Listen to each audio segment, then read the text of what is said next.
Hello everyone, welcome to ESR classes. Numerical ability के lecture series में हम लोग पिछले क्लास में टाइम, स्पीड एंड डिस्टेंस देखे थे। आज के क्लास में हम लोग ट्रेन बेस्ड प्रॉब्लम देखेंगे। जनरली अगर ट्रेन बेस्ड प्रॉब्लम का बात करें तो हम लोग को सबसे पहले टाइम, स्पीड और डिस्टेंस चैप्टर क्लियर होना चाहिए, तब जाके हम लोग ट्रेन बेस्ड प्रॉब्लम आसानी से कर सकते हैं। क्योंकि अगर हम लोग ट्रेन बेस्ड प्रॉब्लम देखें तो इसमें जनरली हमारा क्वेश्चन रिलेटिव मोशन पे ही आता है। तो इसके बारे में सबसे पहले हम लोग कुछ कॉन्सेप्ट जान लेते हैं और उसके बाद फिर उस पे बेस्ड कुछ क्वेश्चन करेंगे। तो सबसे पहला कॉन्सेप्ट क्या कहता है? पहला और दूसरा कॉन्सेप्ट जनरली जो हम लोग टाइम, स्पीड और डिस्टेंस चैप्टर में पढ़े थे रिलेटिव मोशन का, तो ये पहला कॉन्सेप्ट और दूसरा कॉन्सेप्ट भी रिलेटिव मोशन का ही कॉन्सेप्ट है। तो इसमें क्या कहता है पहला कॉन्सेप्ट कि अगर दो ट्रेन एक अपोजिट डायरेक्शन में मूव कर रहा हो, मतलब क्या है, सपोज कर लो एक ट्रेन ए है और एक ट्रेन बी है। ओके, ये दोनों क्या है, सेम डायरेक्शन में, अपोजिट डायरेक्शन के लिए नहीं है। पहला कॉन्सेप्ट सेम डायरेक्शन के लिए, सेम डायरेक्शन के लिए, ठीक है। तो अगर वो सेम डायरेक्शन में मूव कर रहा है, मान लेते हैं इसका स्पीड 1 किलोमीटर पर आवर है और इसका स्पीड 20 किलोमीटर पर आवर है, तो दोनों का रिलेटिव स्पीड, मतलब क्या होता है, रिलेटिव स्पीड कैसे निकालते हैं? दूसरे को रोक देते हैं और पहले को उसका स्पीड दे देते हैं, ठीक है। जैसे कि कोई इंसान अगर बस में बैठा हुआ है तो बस के बगल वाले सीट पे आपके साथ जो इंसान बैठा होगा वो आपके रिस्पेक्ट में क्या चीज पे होगा? रेस्ट में होगा। क्यों रेस्ट में होता है? क्योंकि जो स्पीड आपका है वही स्पीड उस इंसान का है, तो आपके रिस्पेक्ट में वो इंसान क्या चीज पे है? रेस्ट पे है। तो सिमिलरली अगर दो ट्रेन है जो कि सेम डायरेक्शन में मूव कर रहा है, तो क्या करते हैं, दूसरे वाले ट्रेन को रोक के और उसका स्पीड दे देते हैं किसको? ए को। किस डायरेक्शन में देंगे? उधर की बजाय इधर के डायरेक्शन में दे देते हैं, अपोजिट डायरेक्शन में। तो अब नेट स्पीड ए का क्या हो जाता है? Relative speed of speed of A, relative speed A का क्या हो जाएगा? A minus B. यहाँ पे मॉड लगा देते हैं क्योंकि ये डिपेंड करता है किस पे, किसका स्पीड ज्यादा है, किसका स्पीड कम है। इसको हम लोग को पॉजिटिव ही लेना है, ठीक है। तो रिलेटिव स्पीड ए का क्या हो जाएगा? ए माइनस बी हो जाएगा, ठीक है। अब हमको क्या है, दूसरा कॉन्सेप्ट क्या कहता है कि अगर सेम इसी केस में अगर ए जा रहा है, इधर की तरफ मूव हो रहा है, ठीक, बी इधर की तरफ मूव हो रहा है, किधर की तरफ? ए इधर की तरफ मूव हो रहा है और वो बी उसके अपोजिट डायरेक्शन में मूव हो रहा है। तो क्या होता है, जैसे कि अगर आप बाइक से कहीं जा रहे हैं तो आपके अपोजिट डायरेक्शन से कोई इंसान आता है तो वो आपको बहुत तेज आता हुआ दिखता है। तो वो तेज ये नहीं होता है कि अगर वो 60 किलोमीटर पर आवर से आएगा ना, तो उसका रिलेटिव स्पीड अगर आप मेजर कीजिएगा तो आपका अगर 40 है उसका 60 है, तो वो आपको 100 किलोमीटर पर आवर से आता हुआ दिखेगा। बहुत तेज कोई गाड़ी बगल से पास करता है जबकि वो उतना तेज होता नहीं है, ठीक है। तो यही है रिलेटिव स्पीड का कॉन्सेप्ट। तो यहाँ पे क्या करेंगे, यहाँ पे दोनों की स्पीड को हम लोग एड अप कर देते हैं, बी को रख देते हैं, तो रिलेटिव स्पीड ऑफ ए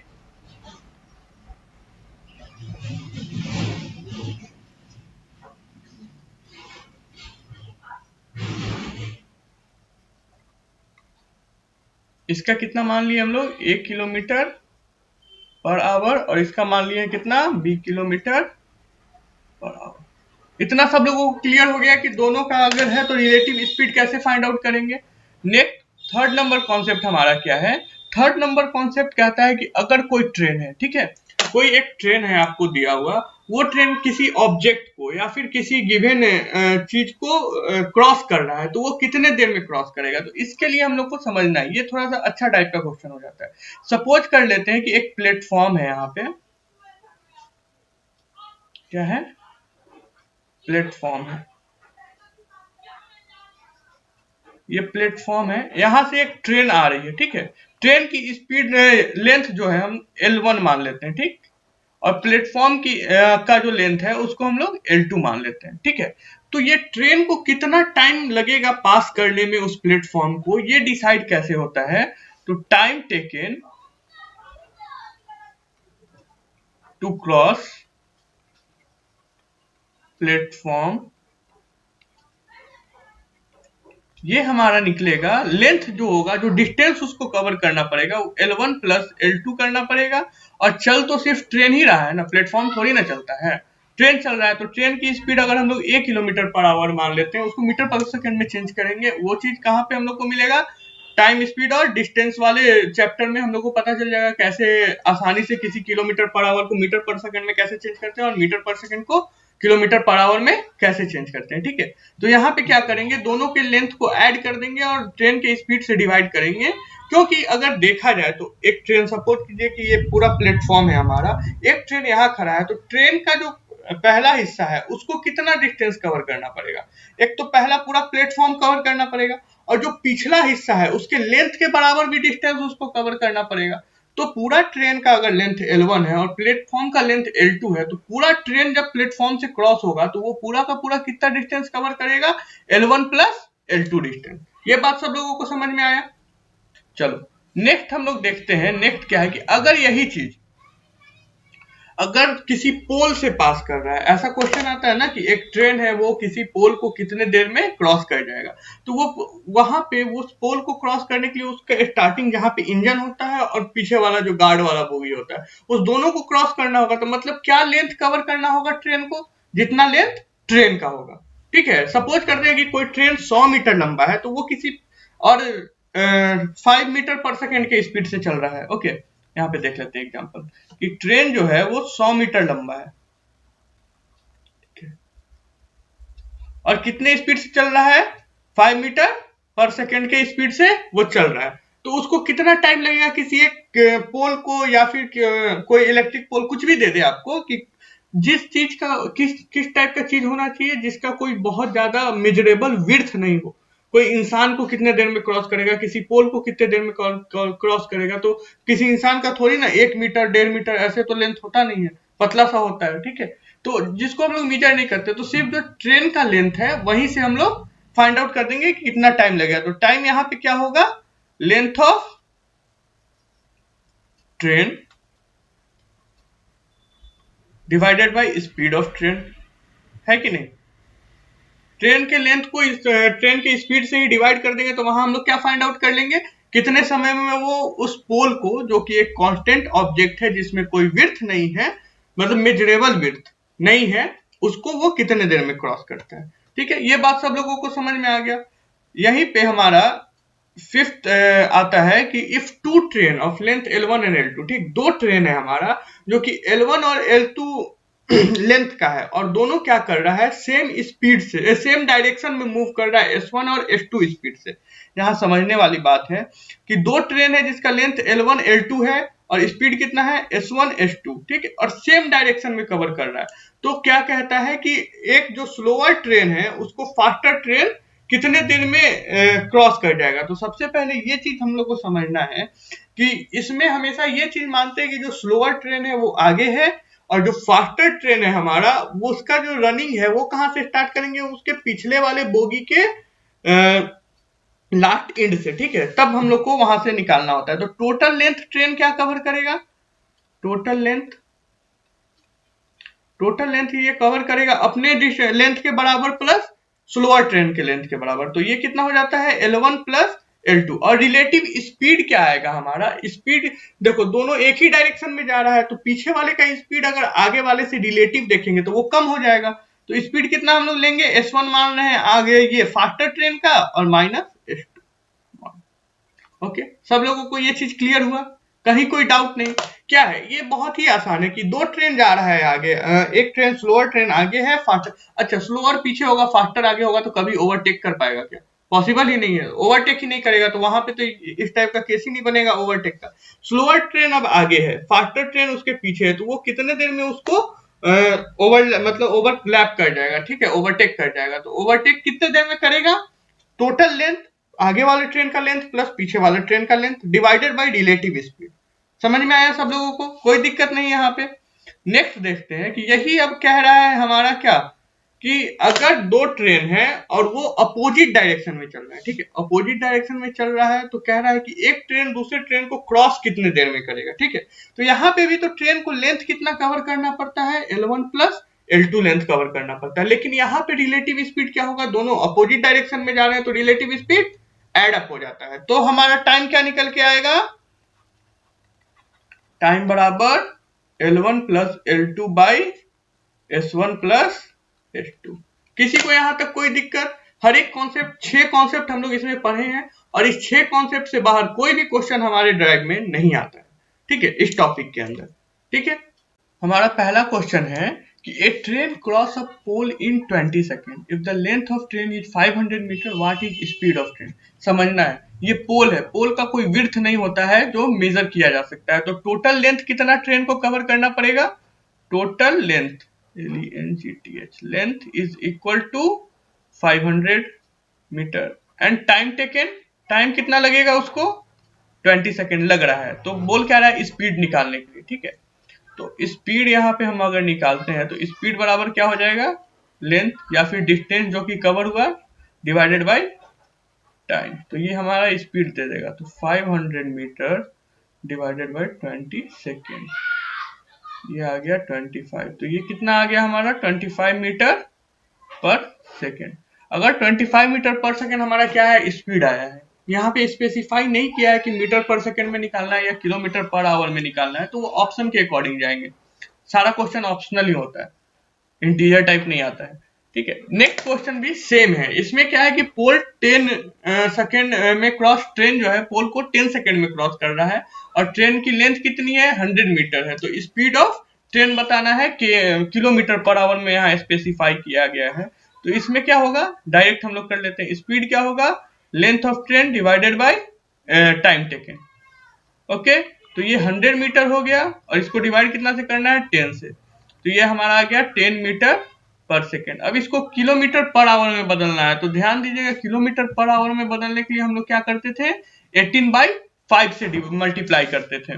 तो 10 metre per second is equal to 10 into 18/5 metre per kilometre per hour. तो ये हमारा आ जाएगा कितना, 36 किलोमीटर पर आवर।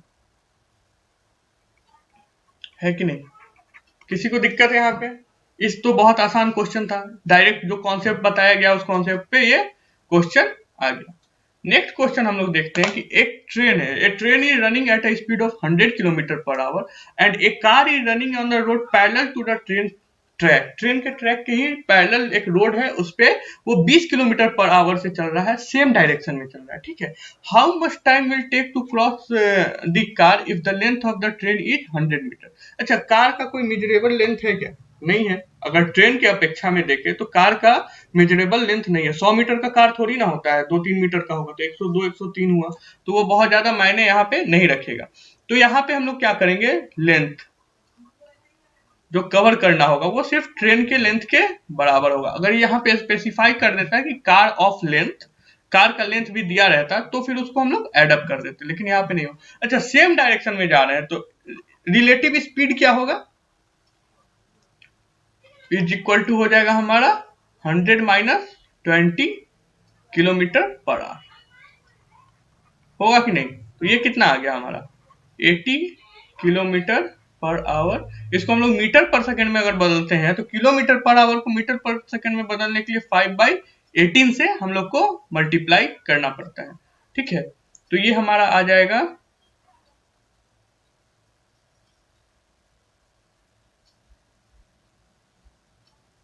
49, ये 200/9 आ गया हमारा। ठीक है, अब क्या है कि 200/9 मीटर पर सेकेंड। अब हमारा क्या है, हम लोग को फाइंड आउट क्या करना चाहिए था, टाइम कितना लगेगा। तो लेंथ पता है और उसका स्पीड पता है, तो time taken is equal to length by speed. Length by speed होगा, लेंथ हमारा कितना आएगा 100, स्पीड कितना है 200 into 9, what we get 4.5 second. 4.5 second में वो कार को पूरी तरह से क्रॉस कर लेगा। ठीक है, इसमें हमेशा एजम्पशन यही मानते हैं कि उसका जो इंजन होगा कार स्टार्टिंग में उसी पोजीशन पे, अगर स्पेसिफाई कर दे कि मिडिल में है तो फिर उसको लेंथ 50 मीटर ही कवर करना होगा। ये चीज समझ रहे हैं कि नहीं? स्टार्टिंग में हम लोग मान के चल रहे हैं कि ट्रेन है और सेम उसके स्टार्टिंग पोजीशन के पैरेलल ही कार है, लेकिन अगर क्वेश्चन में कभी स्पेसिफाई कर दे कि कार हमारा उसके मिडिल में है तो फिर तो ट्रेन को 50 मीटर का ही लेंथ ना कवर करना पड़ेगा, रिलेटिव लेंथ। ठीक है, बात समझ में आ रहा है कि नहीं आ रहा है? ठीक है, नेक्स्ट क्वेश्चन हम लोग देखते हैं, what is the length of platform if a train running at a speed of 90 metre per second and the length of 80 metre. मतलब ट्रेन का स्पीड क्या है 90 मीटर पर सेकेंड और लेंथ क्या है 80 मीटर। प्लेटफॉर्म को 2 सेकेंड में cover कर ले रहा है। तो मान लेते हैं कि प्लेटफॉर्म का लेंथ कितना है x और ट्रेन का लेंथ 80। तो टोटल डिस्टेंस कितना कवर करना पड़ेगा ट्रेन को, x प्लस 80। अच्छा यहाँ पे देखेंगे स्पीड क्या है ट्रेन का 90 मीटर पर सेकेंड और कितना देर में प्लेटफॉर्म को क्रॉस कर जा रहा है 2 सेकेंड में।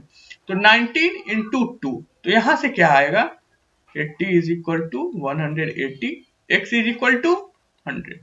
आया कि नहीं समझ में? टोटल डिस्टेंस और कितना डिस्टेंस कवर किया होगा 90 इंटू 2। आ रहा है बात समझ में? नेक्स्ट क्वेश्चन इसी पे बेस्ड कभी ट्रेन का लेंथ पूछा है, कभी प्लेटफॉर्म का लेंथ पूछा है, कभी ट्रेन का स्पीड पूछा है। 3 क्वेश्चन हम लोग लगातार करेंगे। ठीक है, लेंथ ऑफ प्लेटफॉर्म दिया है कि 100 मीटर है। If train running in 19 metre per second crosses the platform in 2 second. मतलब कि 90 मीटर पर सेकेंड की स्पीड से ट्रेन रन करते हुए प्लेटफॉर्म को 2 सेकेंड में कवर कर रहा है। तो ट्रेन का लेंथ बताना है। तो प्लेटफॉर्म का लेंथ हम लोग को पता है 100 प्लस ट्रेन का लेंथ इज इक्वल टू कितना हो जाएगा हमारा 90 इंटू 2। तो यहां से x कितना आएगा 80। तो लेंथ ऑफ ट्रेन कितना हो गया 80 मीटर। सिमिलरली सेम क्वेश्चन है, in what time will a train running at a speed of 90 metre per second of length 80 metre crosses a platform of length 100 metre. ठीक है कि 100 मीटर का platform है, 80 metre का ट्रेन का length है और रन कितने स्पीड से कर रहा है 90 मीटर पर सेकेंड के स्पीड से। तो कितना टाइम लगेगा? तो सेम क्वेश्चन है 80 plus 100 is equal to 90 into T. ये क्वेश्चन बता के हम यही बताना चाहते हैं कि एक क्वेश्चन कितने ज्यादा फॉर्म में आ सकता है। तो हम अगर एक फॉर्म को पढ़ समझ रहे हैं तो उसको इतने अच्छे से समझ जाएं कि हम किसी भी टाइप का क्वेश्चन बहुत ही आसानी से सरल तरीके से वहां पे परफॉर्म कर पाए। ठीक है, अगर क्वेश्चन समझे रहेंगे तो अब कभी टाइम देगा कभी लेंथ देगा, इससे टफ क्वेश्चन नहीं आता है ट्रेन वाले क्वेश्चन से। नेक्स्ट टॉपिक में हम लोग बोट एंड स्ट्रीम पढ़ेंगे तो वहां से थोड़ा सा घुमाया हुआ क्वेश्चन आता है, बट कैलकुलेशन के पॉइंट ऑफ व्यू से देखें तो सबसे आसान क्वेश्चन इसी टॉपिक के अंदर से आता है। नेक्स्ट क्वेश्चन हम लोग देख लेते हैं कि दो ट्रेन है T1 and T2 start from 2 station A and B. कोई स्टेशन ए होगा, ओके, यहाँ पे स्टेशन क्या होगा हमारा बी स्टेशन होगा। ठीक है, दो ट्रेन है, दो स्टेशन से स्टार्ट हुआ। यहां से जो ए स्टार्ट हुआ है वो कितने स्पीड से स्टार्ट हुआ है 60 मीटर पर सेकेंड से स्टार्ट हुआ है। और ये कहां से स्टार्ट हुआ है 40 मीटर पर सेकेंड से स्टार्ट हुआ है। दोनों स्टेशन के बीच का डिस्टेंस हमको पता है, दोनों स्टेशन के बीच का डिस्टेंस क्या है पता है, कितना दिया है 100 मीटर। ओके, दोनों स्टेशन के बीच का डिस्टेंस हमको 100 मीटर दिया है। तो कह रहा है कि व्हाट डिस्टेंस फ्रॉम ए, जब दोनों चला, ठीक है, एक इस डायरेक्शन में चल रहा है बी से इस डायरेक्शन में और ए से इस डायरेक्शन में। ठीक है, ए इधर चल रहा है और बी इधर चल रहा है। तो दोनों मिलेगा ना कहीं दोनों का इंजन आके मिलेगा। तो वो इंजन जो मिलेगा उस समय ए वाला जो है वो कितना डिस्टेंस कवर कर लिया होगा या फिर कितने डिस्टेंस के बाद ए पोजीशन के बाद वो मिलेगा। तो सबसे पहले टाइम निकाल लेते हैं कि कितने टाइम के बाद वो दोनों मीट करेंगे। ठीक है, तो ये 100 मीटर है तो रिलेटिव लेंथ पता चल गया।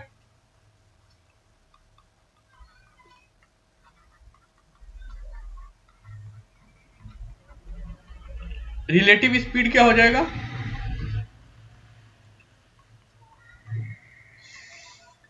60 plus 40 metre per second. What will be the value 100 metre per second. Okay, तो टाइम टेकन कितने टाइम के बाद ये दोनों मीट करते हैं हम लोग पहले ये निकाल लेते हैं। Time 100 metre relative distance 100 metre relative speed, time will be 1 second. अब 1 सेकेंड के बाद दोनों मीट करेंगे तो 1 सेकेंड में ए जितना ट्रेवल किया होगा वही पोजीशन होगा ना ए से उसके डिस्टेंस पे जहां वो मीट कर रहे होंगे।